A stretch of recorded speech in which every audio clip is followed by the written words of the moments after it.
Hi everybody, Tammy here and welcome to the Dolly Studio. I've been very busy in here the past few weeks working on a collaboration with Karen over at Starches and Stitches. So once you finish watching my video, please head over to her channel to watch her video. I'll have a little @ sign down below to make it easy for you to just segue over there.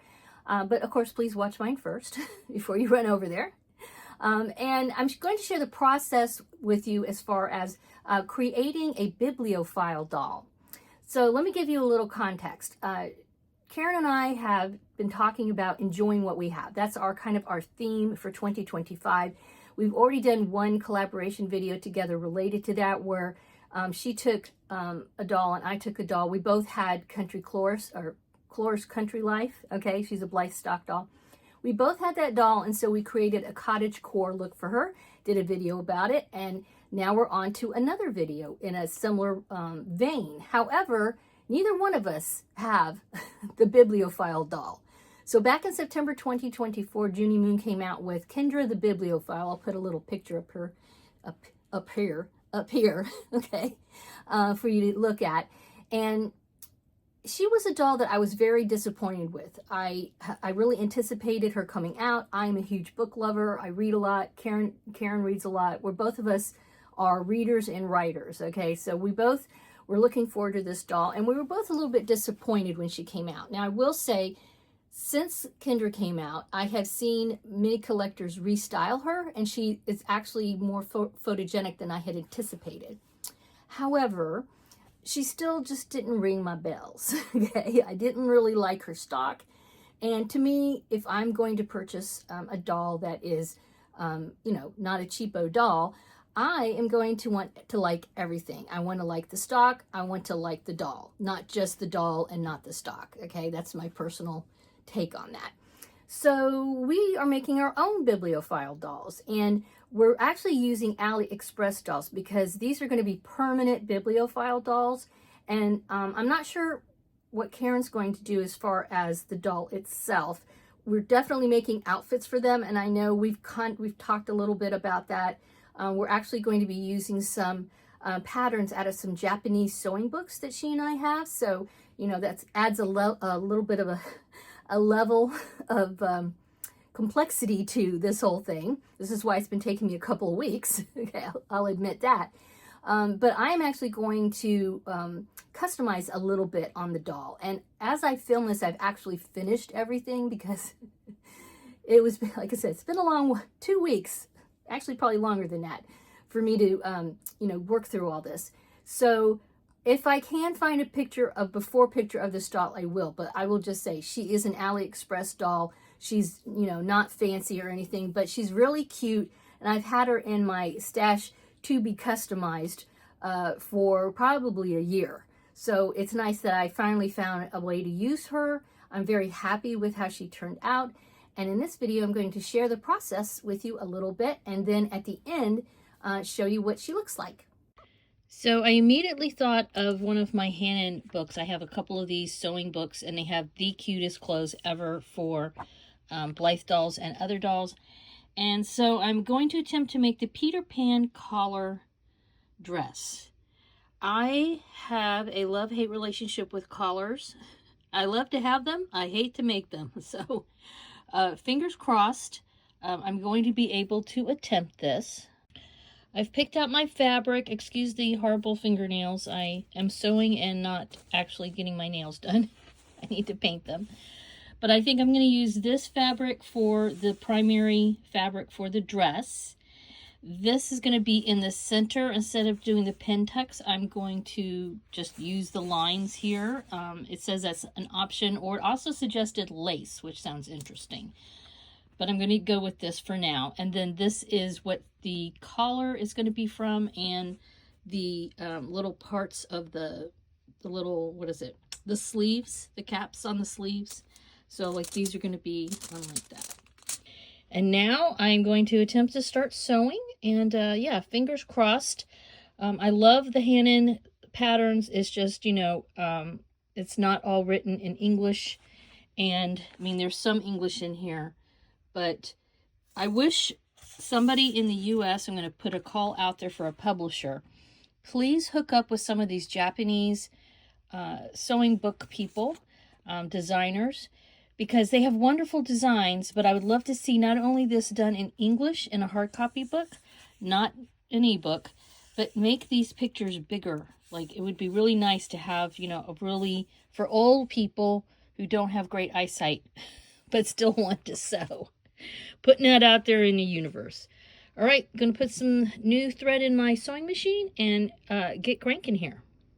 All right, guys, here are all her parts and pieces. I've got her scalp. I really like this hair. It's super cute, so I'm going to go keep the hair. And I spray matted the back, and I spray matted her front. I was thinking of going ahead and putting her together. Before I talk about that, I did the eyelids. I just used acrylic paint and painted them like a sort of a light blue, and then I sealed them with some Mod Podge. And I changed out a couple of eye chips. These are new eye chips, these green ones, and then these brown ones are new. And then I kept the side gray and the front blue eye chips. I like those, so I kept those. And I'm going to switch her bod out to this traditional style body. The Hanon book, I feel like those patterns are really designed for this type of body versus the A-zone. I am able to put the dress on an A-zone body, but it's a tight squeeze, and it doesn't really lay well in the front and the shoulder area too, because those A-zone bodies the arms are thicker, the chest is bigger. You know, they're all around, they're a little bit larger than these. So I happen to have this body, and I'm going to go ahead and switch that out. But all right, everybody, she's finally complete. I'm very happy with the final product, and it was a really fun project. And I hope this video isn't too disjointed in areas. As you can tell, it was a process. Okay, I worked on her for probably a couple of weeks, and I'm going to just show you the full result, and then I'll give you some details about all the little parts and pieces to her. But she is Willow the Bibliophile, and she is kind of how I would have liked to have seen the original from Junie Moon. The Bibliophile doll, Kendra the Bibliophile. Kendra the doll is really cute, but I was not keen on her stock. And we'll talk about this as I show you a little bit more up close some of what I did as far as styling this little dolly. So you see I have this little book. I bought these thinking I wanted to put one under her arm, and it's a little challenging because of her body. I was going to originally use the jointed body that this AliExpress doll came with, but I discovered that the dress just didn't fit that body very well. You could get it on, but the arms were really tight. It just didn't lay right up here, and so I thought it was better to switch her body out into this traditional style body that I actually already had, luckily. So I did put a picture, I did show you with her. You can like kind of cram this under her arm a little bit, but I was hoping she would kind of be holding it. But otherwise, let's see, here is a little book bag. I've had this bag for quite a while. I think I got it on AliExpress many years ago, but I can't even remember now. These shoes I got from, I actually showed these not too long ago in a video where I showed a whole bunch of shoes that I had purchased for my Blythe dolls. I put some beads on her pole charm. I did not give her sleepy eyes. I'm not a real huge fan of sleepy eyes, honestly. The cords always tangle on me, and I never really show my dolls asleep. So anyway, I put some beads on here. These are just some blue glass beads that my sister gave me. And here's a little charm. It is Emma. All right, so she's got a little book as a charm.